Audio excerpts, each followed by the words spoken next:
Shalom, Kol Haloyim, La Yahweh, Bahasham Yahweh Shai, Bahasham Ruach Kwadash. Double honors to the apostles and elders of Great Millstone who rule well and who have taught us knowledge. Honors and salutations to you, Akim out there that's laboring to do this work of truth and sincerity. Shalom to you.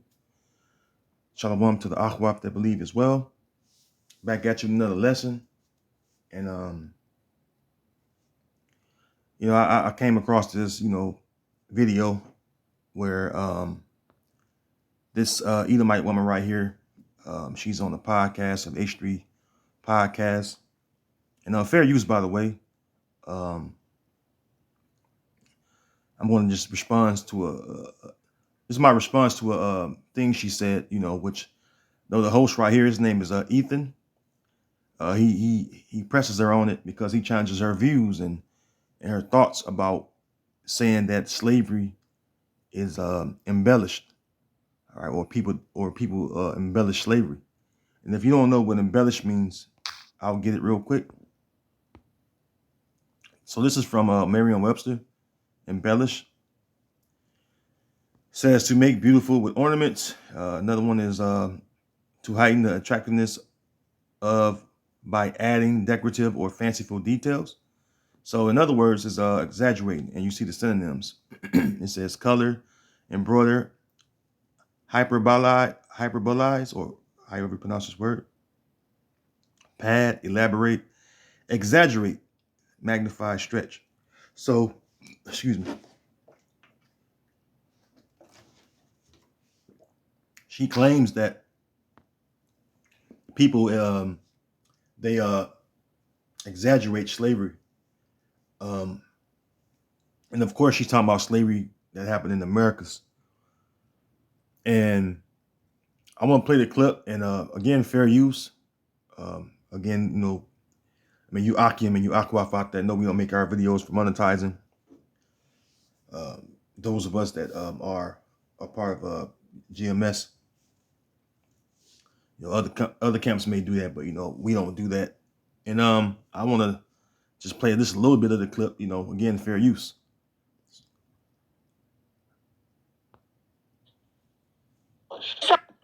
This comment I thought was interesting, and tell me what you think about it. This sounds similar to the slavery stuff too, because that's literally the founder of, or the guy who made Roots said, I wanted a myth for my people to live by. So they often, but that's what they do, is they embellish, and I'm not trying to say it wasn't horrible, it was. Right. But they want to make it like more horrible so that they can control people. So yeah, you hear what you just said, right?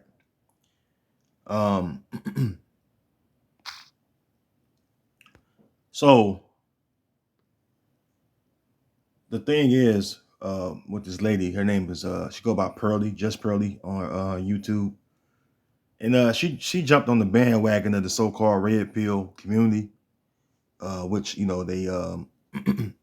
they main focal point is on modern women and men dating and relationships and marriage and all that stuff. The dynamics between men and women on why marriage is so low and all that stuff. I'm pretty sure you're familiar with the manosphere. But she makes this comment based off of Thomas Sowell, I believe Thomas Sowell. And how I stumbled across the videos is by this Jake. He's a Jake from the UK. His name's like Sarah Garvey. And that's how I caught a whiff of it this morning, or a little while ago, right? Just a few hours ago. And pretty much this is what they do, when concerning, the oppression and enslavement of you so-called Negroes, Latinos, and Native Americans. All right, the whole world know we're the Israelites, and no one cares about the Israelites for real. As you see, we don't have a say-so on anything as regarding to our lives in this society. We're not recognized as a nation, okay? And the scriptures tell you that. Okay, it says that we're a nation not desired. Okay, but concerning this woman Pearlie, this is how the wicked feel about you, right? It says right here at the top, the end of the wicked contrasted with that of the righteous, right? And the wicked is Esau Edom, if you don't know who the wicked is. All right. Now I want to jump down, all right, to verse 8, right? It says, Psalms chapter 73, verse 8, they are corrupt and speak wickedly concerning oppression. They speak loftily. And this is how they, speak about the enslavement of you so-called Negro, Latino, Native Americans, man. You Israelites. This is how they feel about us, man. You see? This is how they feel, and this is the sentiment, when it comes down to what done happened to our people, through post-traumatic slave syndrome and all that, right? Our people still is feeling the effects of slavery, post-hardcore slavery, because we're still in slavery, see? And that's something that people, don't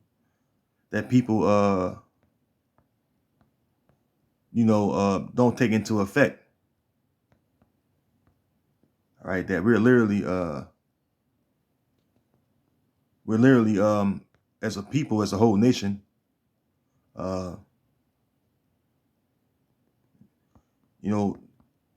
they don't like to speak on slavery in itself because they know there's a shameful stain upon so-called America.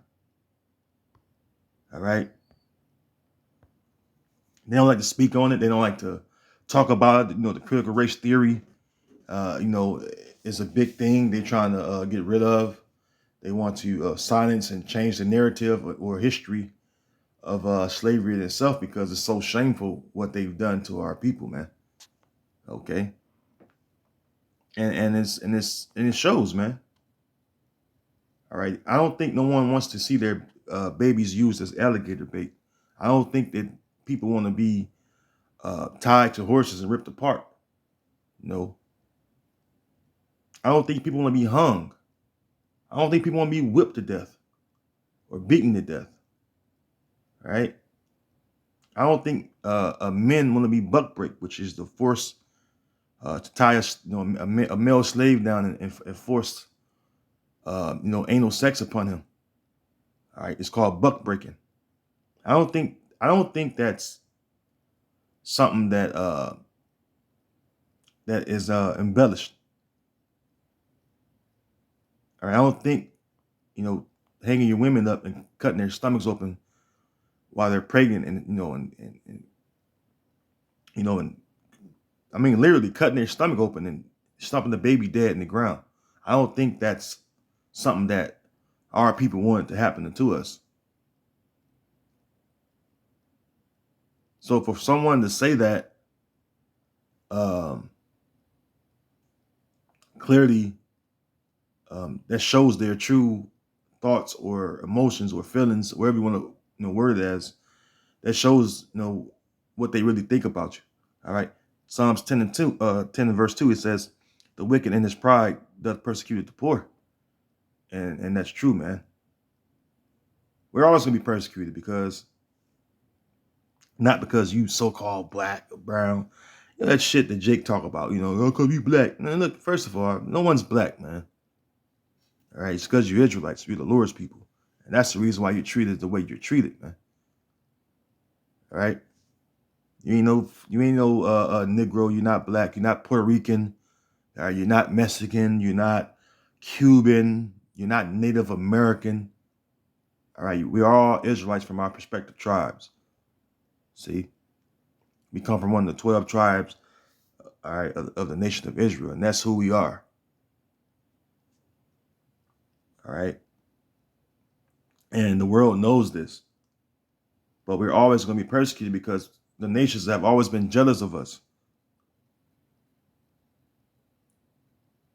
And this women don't understand that the reason why our people in the condition that they're in is not by choice. See, it's not by choice. It's because the Lord did that to us for our disobedience. And so these curses are assigned upon us to let you know or identify who are the Lord's people. All right, Deuteronomy 28 and verse 15, it says, but it shall come to pass, if thou wilt not hearken unto the voice of the Lord thy God, to observe to do all his commandments and his statutes, which I command thee this day, that all these curses shall come upon thee and overtake thee, right? So this is what the Lord told Moses to tell our forefathers, man. This is what happened to you if you don't listen to the Lord and hearken unto the covenant that you made, all right? Keep his law. See? And they came upon us, man. And they show, all right, these curses show upon us, all right, even at this very day. All right. Again, it's a sign. It's a signal to identify who are the Lord's chosen people, who are the Israelites, man. Verse 45, it says, moreover, all these curses shall come upon thee and shall pursue thee, and overtake thee till thou be destroyed. And as a nation, we are destroyed. All right. As a nation, we are destroyed, man. It says, because thou hearkenest not unto the voice of the Lord thy power, to keep his commandments and his statutes which he commanded thee. So, you know, this is what we had to go through as a nation, man. You know, it speaks about us being byword, right, and all that stuff, right? You know, the nation, you know, they're not going to have any mercy upon us, young or old. Your daughters and sons going to be given away to another people. All manner of things, right, that came upon us, man. Verse 46, and they shall be upon thee for a sign and for a wonder, and upon thy seed forever. So these signs are upon us still unto this very day. But we see the signs coming upon you Edomites, man. All right, like pearly things that speak loftily, like she speak loftily concerning our oppression. When none of you heathen have went through what we have went through. You know, given smallpox and all kind of diseases, man, deliberately, or intentionally given to you to wipe out your families, your brethren, right? You think we wanted that? The trail of tears, genocide.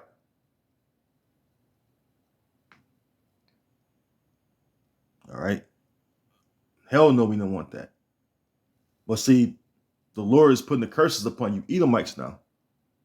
And that's the reason why you Edomites are ultimately, and not just you Edomites either, man, the rest of you heathen as well, because you heathen had a part, all right, in our downfall as far as you know, you helping us go down and cutting us off as being a nation. All right, Psalms 83 speaks about that, man.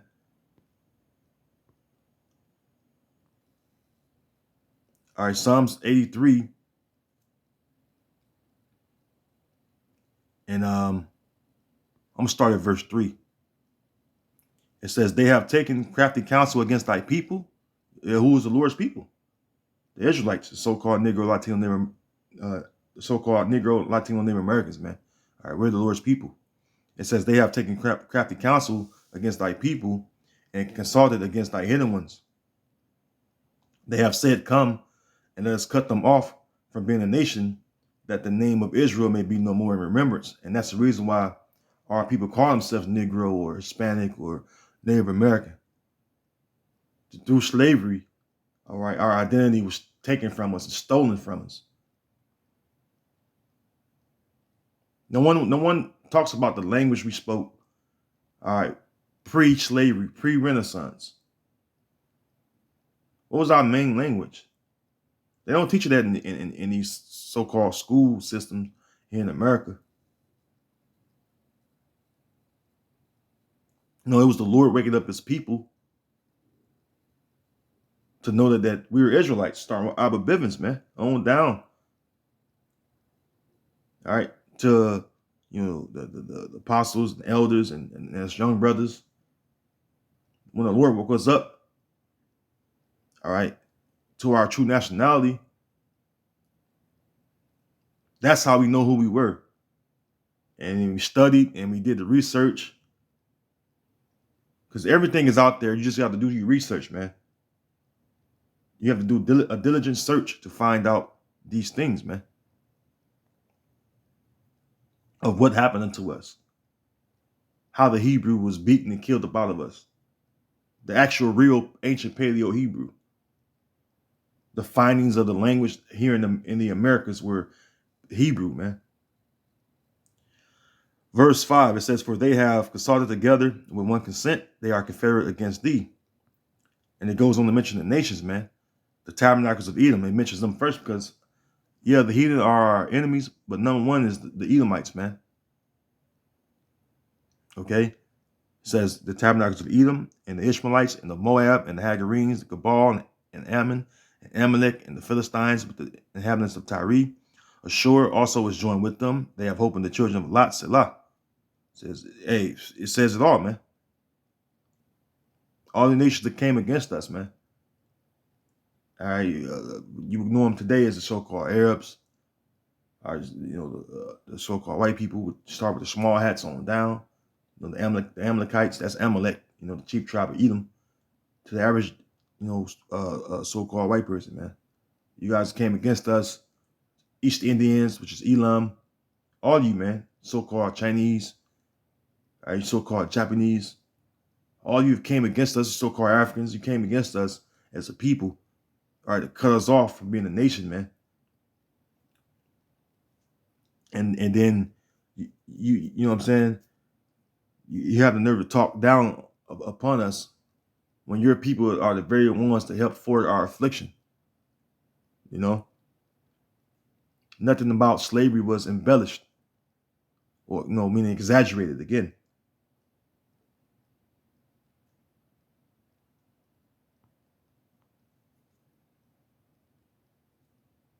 All right, this is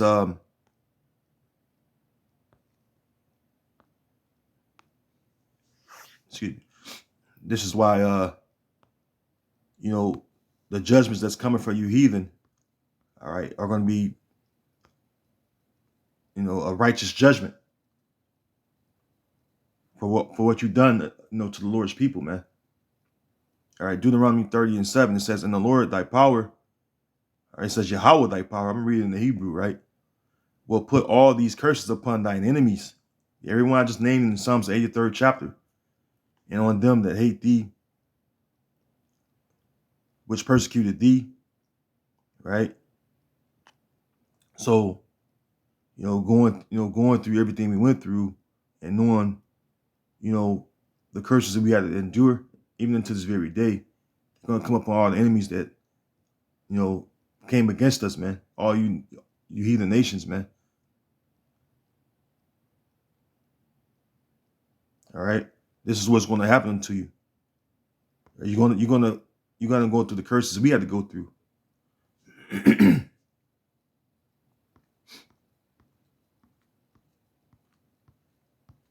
Right, no one had mercy on us.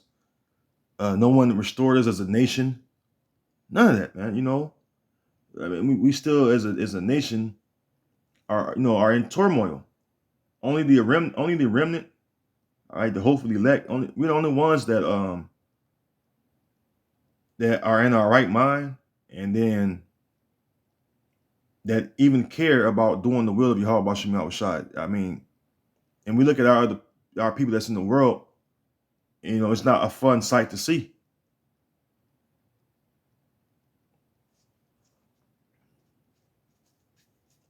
We know why they do what they do, but it's still not a fun sight to see. We know that we're watching our people doing all manner of things, out of the fury of the Lord, all right, being upon them. This is Jeremiah 30:16. It says, Therefore all they that devour thee shall be devoured. Yeah, everyone that had a part in devouring, all right, the Israelites, the so-called Negro, Latino, Native Americans, you're going to be devoured, man. It says, and all thine adversaries, every one of them shall go into captivity. Every one of you that are an adversary unto our people, you're going to go into captivity. This is the reason why the world is changing the way it's changing. All right. The world is in the state it is in because the Lord is getting ready to do a major change, man. He's getting ready to destroy the wicked in this society that we currently live in. All right. And create a new heavens and new earth, man. That's going to be ruled by the Israelites, because it tell you that in the book of what's that, 1 Corinthians, the 3rd chapter, that the saints shall judge the world, man. The saints are the Israelites, man. It says, therefore all they that devour thee shall be devoured, and all thine adversaries, every one of them, shall go into captivity. And they that spoil thee shall be a spoil, and all that prey upon thee will I give for a prey. So this is why the apostle John, all right, on the island of Patmos, he seen the vision, all right, and in the vision or what was revealed unto him, all right, in the book of Revelation 13 and 10, he said, what? He that leadeth into captivity shall go into captivity. Right? He that killeth with the sword must be killed with the sword. See, here's the patience and the faith of the saints. And the saints are all Israelites, man. See? The saints are Israelites.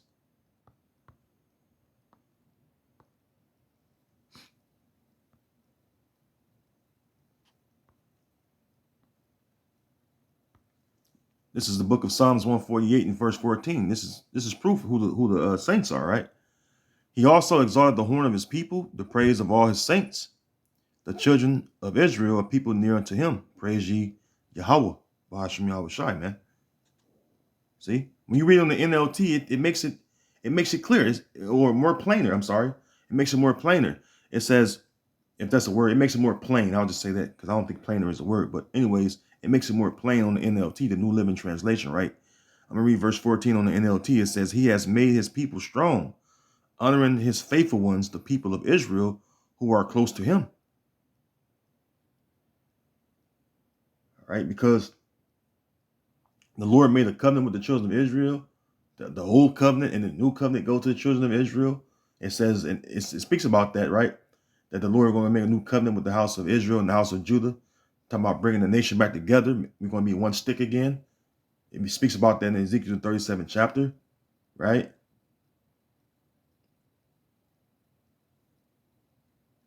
But hey, we're all the saints, though. All right, the Israelites are the saints, man. And the new covenant, the Lord is going to, give us those new bodies. Start with the elect, right? Gotta remember this, the elect is the most important, right? The elect is going to get those new bodies, right? Programmed to be, be perfect,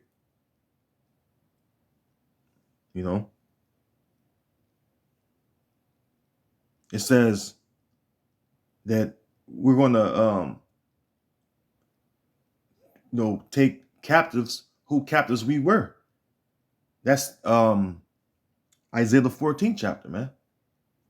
All right. Because, everyone had us in slavery. And like I said, we're still in slavery, man. Okay. This is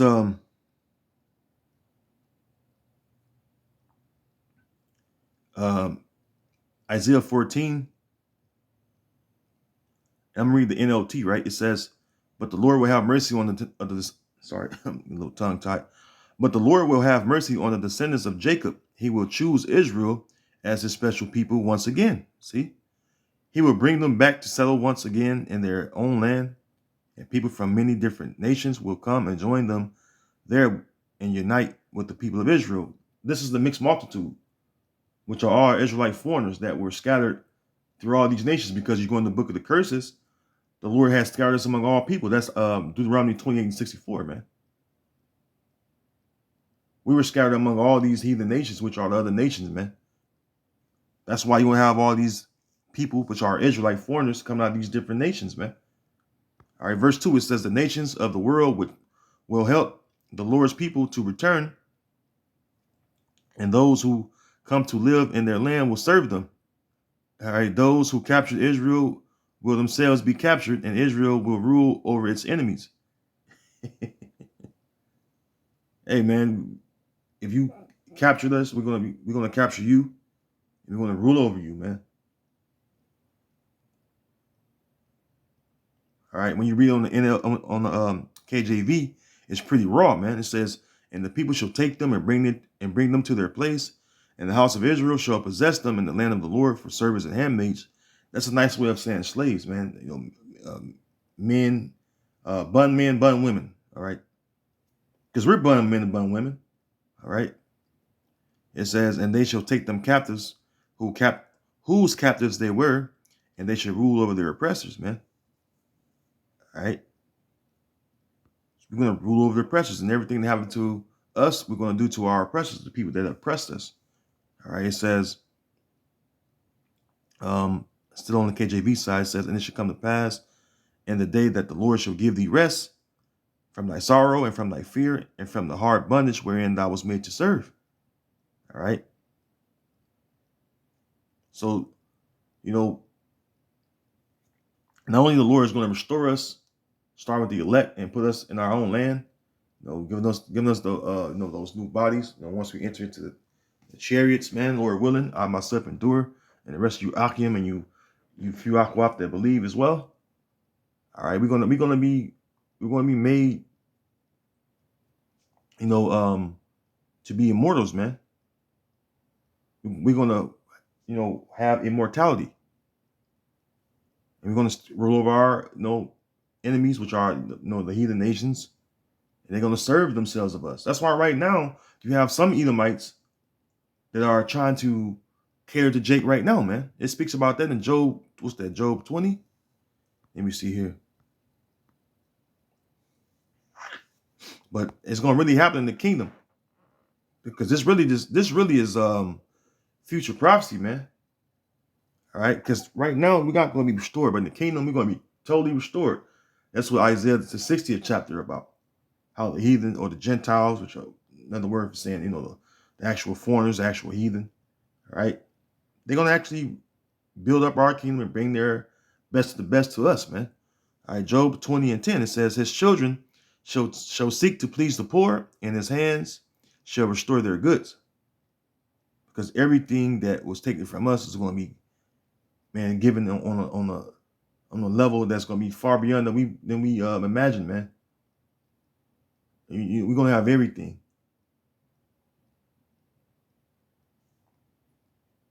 See? So, when I look at the situation of what she said, it just, the wicked being the wicked. All right, she's a seed or daughter of the wicked. So, it is what it is, man. They're supposed to feel that way. I don't think there's nothing wrong with how she feels. She's supposed to feel that way. She's an Edomite. Her life been splendid or well, right? Her life been splendid or well, and she's living in her, her kingdom. This is the Edomites' kingdom, man. But just know that the kingdom to come is for us Israelites. Now let's go to the book of Second Esdras, man. Let me get that for our close, because we live in the kingdom of Esau, Edom, but the world of Jacob is the next world to come. All right, Second Esdras 6:7, it says, "Then answered I and said, What shall be the parting asunder of the times? Or when shall be the end of the first and the beginning of it that followeth? And he said unto me, From Abraham unto Isaac, when Jacob and Esau were born of him, Jacob's hand held first the heel of Esau. For Esau is the end of the world, and Jacob is the beginning of it that followeth." All right. So, we know the story of Jacob and Esau. Our forefather Jacob came out second or last. But remember, the last is going to be first, and the first is going to be last. Right now, Amalek, which Amalek is not, excuse me, Amalek is the the head of the house of Esau, Edom.